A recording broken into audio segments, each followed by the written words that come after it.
A massive volcano suddenly erupted in Washington, D.C.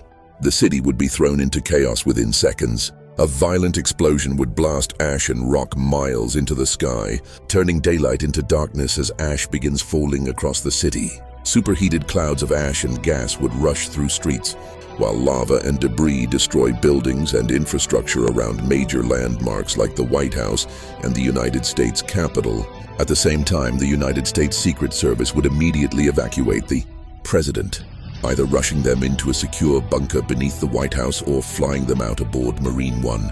From a protected command location, the president would coordinate with emergency and military agencies to manage evacuations, rescue efforts, and national response while the disaster unfolds.